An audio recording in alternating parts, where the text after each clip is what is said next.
ಯತೀಂದ್ರಗಿಂತ ದೊಡ್ಡ bomb ಹಾಕಿದಂತ rebel Yatnal. CM ಕುರ್ಚಿ ಫೈಟ್ಗೆ ಸ್ಫೋಟಕ ಟ್ವಿಸ್ಟ್ ಕೊಟ್ಟಂತ ಯತ್ನಾಳ್.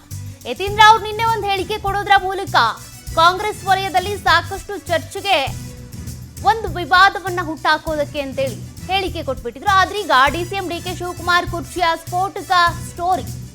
ಕುರ್ಚಿ ಕುರುಕ್ಷೇತ್ರದಲ್ಲಿ ಶಾಸಕ ಯತ್ನಾಳ್ ಡೀಲ್ ಬಾಂಬ್ ಅನ್ನ ಸಿಡಿಸಿದ್ದಾರೆ. ಆಪರೇಷನ್ ಡಿಕೆ ಶಿವಕುಮಾರ್ ಬಾಂಬ್ ಸಿಡಿಸಿದಂತ ಶಾಸಕ ಯತ್ನಾಳ್. ಹಾಗಾದ್ರೆ ನಿಜಕ್ಕೂ ಇಂತಹದ್ದೊಂದು ಡೀಲ್ ಆಗಿದ್ಯಾ? ಆ ಒಂದು ಅನುಮಾನ ಈಗ ಡಿಕೆ ಶಿವಕುಮಾರ್ ಅವರನ್ನ ದೆಹಲಿಗೆ ಕರೆದೊಯ್ದಿದ್ದ BY Vijayendra. DK Shivakumar CM, Vijayendra DCM, ಇದು ಪ್ಲಾನ್ ಅಂತೆ. ಅಮಿತ್ ಶಾ ಮುಂದೆನೆ ನಡೆದಿತ್ತು ಮೆಗಾ ಡೀಲ್. ಈ ಡೀಲ್ ಬಗ್ಗೆ ಈಗ ಸಾಕಷ್ಟು ಕುತೂಹಲ, ಅನುಮಾನಗಳು, ಚರ್ಚೆ ಶುರುವಾಗಿದೆ. ಡಿಕೆ ಶಿವಕುಮಾರ್ಗೆ ಸಿಎಂ ಸ್ಥಾನದ ಆಸೆ ತೋರಿಸಿತ್ತಂತೆ ಬಿಜೆಪಿ. ಬೆಳಗಾವಿಯಲ್ಲಿ ಯತ್ನಾಳ್ ಇಂತಹದ್ದೊಂದು ಆಪರೇಷನ್ ಡಿಕೆ ಶಿವಕುಮಾರ್ ವಿರುದ್ಧ ಬಾಂಬ್ ಅನ್ನ ಸಿಡಿಸಿದ್ದಾರೆ. ಯತೀಂದ್ರ ಅವ್ರು ನಿನ್ನೆ ಕೊಟ್ಟಂತ ಹೇಳಿಕೆ ಗಮನಿಸಿದ್ರಿ. ನಾಯಕತ್ವದಲ್ಲಿ ಬದಲಾವಣೆ ಇಲ್ಲ, ಸಿಎಂ ಆಗಿ ಸಿದ್ದರಾಮಯ್ಯನವರು ಮುಂದುವರಿತಾರೆ ಅಂತ. ಬಟ್ ಈಗ ಯತ್ನಾಳ್ ಮತ್ತೊಂದು ಬಾಂಬ್ ಸಿಡಿಸಿದ್ದಾರೆ.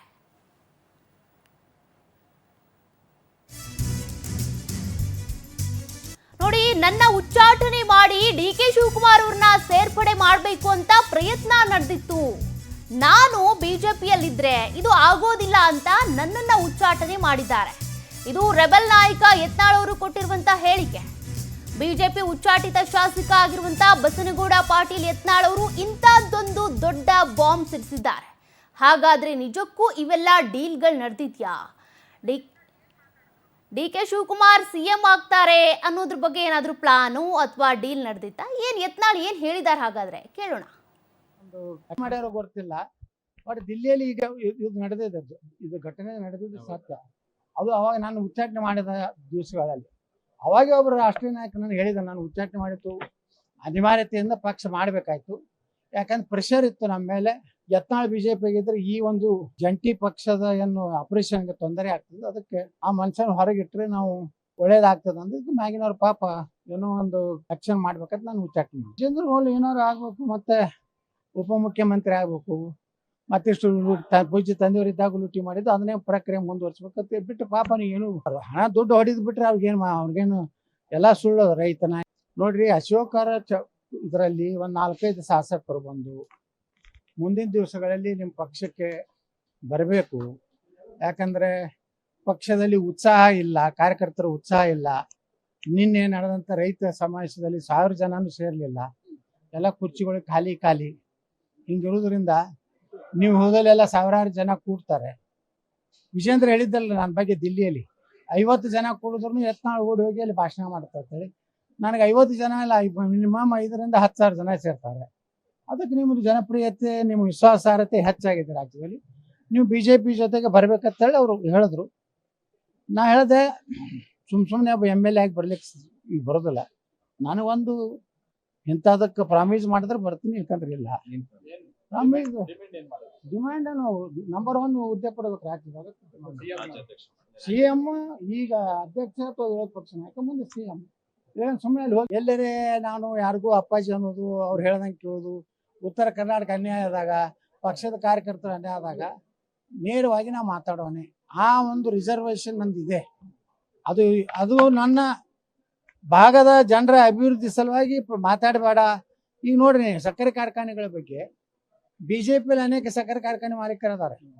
ಮನೆ ಶಾಸಕಾಂಗ ಪಕ್ಷದವರು ಎಲ್ಲರಿಗೂ ಎಚ್ಚರಿಕೆ ಕೊಟ್ಟಾರ, ನೀವು ಯಾವುದೇ ಪರಿಸ್ಥಿತಿಯಲ್ಲಿ ಮಾತಾಡಬೇಡಿ, ಕಾರ್ಖಾನೆಯದವ್ರು ಯಾರು ಮಾತಾಡಬೇಡಿ, ಅದು ಉಲ್ಟಾ ರಿವರ್ಸ್ ನಮಗೆ ಆಗ್ತದೆ ಅಂತೇಳಿ ಯಾರೋ ಒಂದಿಬ್ರು ಶಾಸಕರು ಮಾತಾಡ್ಬೇಕಂತಿತ್ತು. ಅವ್ರ ಎಚ್ಚರಿಕೆ ಕೂಡ ಅವ್ರು ಹಿಂದೆ ತಗೊಂಡ್ರು. ಸೋನಿಯಾ ಗಾಂಧಿ ಭೇಟಿ ಮಾಡೋದಕ್ಕೆ ಅಂತ ಡಿಕೆಶಿ ಬಣ ಪ್ಲಾನ್ ಮಾಡ್ಕೊಳ್ತಾ ಇದೆಯಂತೆ. ಇದೇ ಕಾರಣಕ್ಕೆ ಡಿಕೆ ಶಿವಕುಮಾರ್ ಬಣ ಡಿನ್ನರ್ ಮೀಟಿಂಗ್ ಮಾಡ್ತಾ ಇದೆ. ನಿನ್ನೆ ರಾತ್ರಿ ಒಂದು ಡಿನ್ನರ್ ಮೀಟಿಂಗ್ ಆಯ್ತು. ಅದು ಕೂಡ ಕುತೂಹಲ ಕೆರಳಿಸಿದೆ, ಏನ್ ಚರ್ಚೆ ಆಗಿರ್ಬೋದು ಅಂತ. ಇನ್ನು ಬೆಳಗಾವಿಯಲ್ಲಿ ಬಸನಗೌಡ ಪಾಟೀಲ್ ಯತ್ನಾಳ್ ಹೇಳಿಕೆ, ಡಿನ್ನರ್ ಮೀಟಿಂಗ್, ಇನ್ನರ್ ಪಾರ್ಟಿ ಎರಡೂ ಕೂಡ ನಡೆದಿದೆ. ಇಲ್ಲಿ ಡಿಕೆ ಶಿವಕುಮಾರ್ ಒಂದು ಗುಂಪು, ಸತೀಶ್ ಜಾರಕಿಹೊಳಿ ಒಂದು ಗುಂಪು. ಹಾಗಾದ್ರೆ ತೋಟದಲ್ಲಿ ಊಟ ಮಾಡೋದು, ಡಿನ್ನರ್, ಇದೆಲ್ಲವೂ ಕೂಡ ಯಾತಕ್ಕಾಗಿ? ಯಾರು CM ಆಗಬೇಕು ಅನ್ನೋದು ಇನ್ನರ್, ಅದಿನ್ನೂ ಕೂಡ ಗೊತ್ತಿಲ್ಲ. ಡಿಸೆಂಬರ್ 19ನೇ ತಾರೀಕು ದೆಹಲಿಗೆ ಹೋದಾಗ ರಾಜಕೀಯವಾಗಿ ಸ್ಫೋಟಕವಾಗಿ ಒಂದು ವಿಚಾರ ಬೆಳಕಿಗೆ ಬರಬಹುದಾ? ಏನಾದರೂ ಡಿಸಿಷನ್ ತೆಗೆದುಕೊಳ್ತಾರ? ಬಿಜೆಪಿ ಉಚ್ಚಾಟಿತ ಶಾಸಕ ಬಸನಗೌಡ ಪಾಟೀಲ್ ಯತ್ನಾಳ್ ಅವರ ಹೇಳಿಕೆ ಇದೆಲ್ಲ ಕುತೂಹಲಗಳಿಗೂ ಕೂಡ ಎಡೆ ಮಾಡಿಕೊಡ್ತಾ ಇದೆ. ಈ ರೀತಿ ಒಂದು ಬಾಂಬ್ ಸಿಡಿಸಿದ್ದಾರೆ ಅಂದ್ರೆ ಬೆಂಕಿ ಇಲ್ಲದೆ ಹೊಗೆ ಆಡುತ್ತಾ? ಹಾಗಾಗಿ ಇಲ್ಲಿ ಇನ್ನರ್ನು ನಡೆದ, ಇನ್ನರ್ರು ಹೊರಗಾಯ್ತು. ಸದನದಾಗ ನಾವು ನೋಡ್ಲಾಕತ್ತೀವಿ, ಇನ್ನರ್ನು ಗುಂಪಾಗ ಅಲ್ಲೆಲ್ಲೆಲ್ಲೆಲ್ಲೆ ಶಾಸಕರನ್ನು ತಗೊಂಡು ಮಾತಾಡೋದು, ವಿಶ್ವಾಸ ಗಳಿಸಲಿಕ್ಕೆ ಡಿ.ಕೆ. ಶಿವಕುಮಾರ್ ಅವರು ಒಂದು ಗುಂಪು ತಗೊಂಡು ಅವ್ರು ಅಡ್ಡಾಡ್ತಾ ಇದ್ದಾರೆ. ಸತೀಶ್ ಜಾರಕಿಹೊಳಿ ಅವರು ಒಂದು ಗುಂಪು ಅಲ್ಲೆಲ್ಲಿ ಕೂತು ಒಳಗೆ ಇನ್ನರ್ ಪಾರ್ಟಿ ನಡೆದಿದೆ, ಡಿನ್ನರ್ ಪಾರ್ಟಿ ನಡೆದ. ಅಂದ್ರೆ ಯಾವುದೂ ಶಾಂತಿಯಾಗಿಲ್ಲ. ಇದೇನೋ ಬಹಳ ಅವರು ಕಾಂಗ್ರೆಸ್ನ ಕೆಲವೊಂದು ಶಾಸಕರು ಹೇಳೋ ಪ್ರಕಾರ 19ಕ್ಕೆ ಏನ್ ದಿಲ್ಲಿ ಕರ್ತಾರೆ ಅವತ್ತೇ ವೋಟ್ ಆಗ್ತದೆ ಏನಾದ್ರು ಒಂದು ಭಿನ್ನ ಮತ ಅನ್ನುವಂಥದ್ದು ಅವರು ಕಾಂಗ್ರೆಸ್ನ ಶಾಸಕರೇ ಹೇಳುವಂತ ರೀತಿಯಲ್ಲಿ ಬಹಳ ದೊಡ್ಡ ಚರ್ಚೆ ವಿಧಾನಸಭೆ ಒಳಗೂ ನಡೆದಿದೆ, ತೋಟದ ಮನೆಗಳಲ್ಲಿ ನಡೆದಿದೆ. ಇನ್ನೇನಂದ್ರೆ ಅಲ್ಲಿ ನೋಡ್ರಿ, ಯಾರು ಮುಖ್ಯಮಂತ್ರಿ ಆಗ್ಬೇಕನ್ನೋರು ಇಲ್ಲೆಲ್ಲೆಲ್ಲ ಅವ್ರಿಗೆ MLAಗಳು ಕುರ್ಚಿಗೆ ಹೋಗಿ ಕೂತು ಅವರ ಒಂದು ಬೆಂಬಲವನ್ನ ಯಾಚನೆ ಮಾಡೋ ಕೆಲಸ ಒಳಗನೆ ನಡೆದಿದೆ. ಇನ್ನರ್ ಅಂದ್ರೆ ಡಿನ್ನರ್ ಅಂದ್ರೆ ರಾತ್ರಿ ಎಲ್ಲೇ ಒಂದು ಪಾಠದಾಗ ಅಲ್ಲಿ ಮಾಡಕತ್ತಾರೆ. ಇನ್ನರ್ ಅಂಡ್ ಡಿನ್ನರ್ ಮುಖ್ಯಮಂತ್ರಿ ಅವ್ರು ಏನ್ ಖರೀದಿ ಮಾಡ್ಲಕತ್ತವ್ರು, ಏನ್ ಯಾವ ಸಂತಿಗೆ ಹೋಗಿದಾರು ಅಂದ್ರೆ ಇದೇನ್ ದನಗಳ ಸಂತಿ ಅಲ್ಲ ವಿಧಾನಸಭೆ ಅಂದ್ರೆ ಇಲ್ಲಿ ಖರೀದಿ ಮಾಡಕ್ ಬರೋದಿಲ್ಲ. ಅವ್ರನ್ನ ನಾನು ನೋಡ್ತಾ ಇದ್ದೀನಿ ಒಳಗಡೆ ಬಹಳಷ್ಟು ಮತ್ತಷ್ಟು ಡೀಟೇಲ್ಸ್ ಕೊಡ್ತಾರೆ ಪ್ರತಿನಿಧಿ ಆನಂದ್. ಯತ್ನಾಳ್ ಅವರು ಕೊಟ್ಟಿರುವಂತ ಈ ಹೇಳಿಕೆ, ಸಿಡಿಸಿರುವಂತ ದೊಡ್ಡ ಬಾಂಬ್ ನಿಜಕ್ಕೂ ಕೂಡ ಕುತೂಹಲಕ್ಕೆ ಕಾರಣ ಆಗ್ತಾ ಇದೆ. ಯಾಕಾಗಿ ಇಂಥ ಹೇಳಿಕೆ ಕೊಟ್ಟಿದ್ದು? ನಿಜಕ್ಕೂ ಇಂಥ ಡೀಲ್ ಆಗಿದ್ಯಾ ಅಂತ? ಸೌಖ್ಯ, ಪ್ರಮುಖವಾಗಿ ಪವರ್ ಶೇರಿಂಗ್ ಗದ್ದಲದ ನಡುವೆ ಯತ್ನಾಳ್ ಅವರು ಹಾಕಿರ್ತಕ್ಕಂಥ ಬಾಂಬ್ ಕೂಡ ಸಿಕ್ಕಾಪಟ್ಟೆ ಸದ್ದು ಮಾಡ್ತಾ ಇದೆ. ತಮ್ಮನ್ನ ಬಿಜೆಪಿಯಿಂದ ಯಾಕೆ ಉಚ್ಚಾಟನೆ ಮಾಡಿದ್ರು ಅನ್ನೋ ಒಂದು ವಿಚಾರವನ್ನು ಕೂಡ ಅವರು ಇಲ್ಲಿ ಬಿಚ್ಚಿಟ್ಟಿರ್ತಕ್ಕಂಥದ್ದು.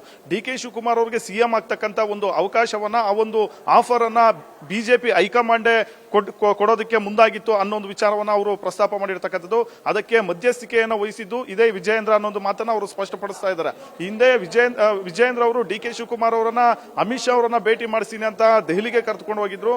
ಆ ಸಂದರ್ಭದಲ್ಲಿ ಅವರಿಗೆ ಸಿಎಂ ಆಗ್ತಕ್ಕಂಥ ಒಂದು ಆಫರ್ ಅನ್ನ ಕೊಡಲಾಗಿತ್ತು. ಆದ್ರೆ ಇಲ್ಲಿ ಅಮಿತ್ ಶಾ ಅವರು ಆ ಒಂದು ವಿಚಾರವನ್ನ ರಿಜೆಕ್ಟ್ ಮಾಡಿದ್ರು. ಹೀಗಾಗಿ ಡಿ.ಕೆ. ಶಿವಕುಮಾರ್ ಬಿಜೆಪಿಗೆ ಬರಲಿಲ್ಲ ಅನ್ನೋ ಒಂದು ಮಾತನ್ನ ಅವರು ಹೇಳ್ತಾ ಇರ್ತಕ್ಕಂಥದ್ದು.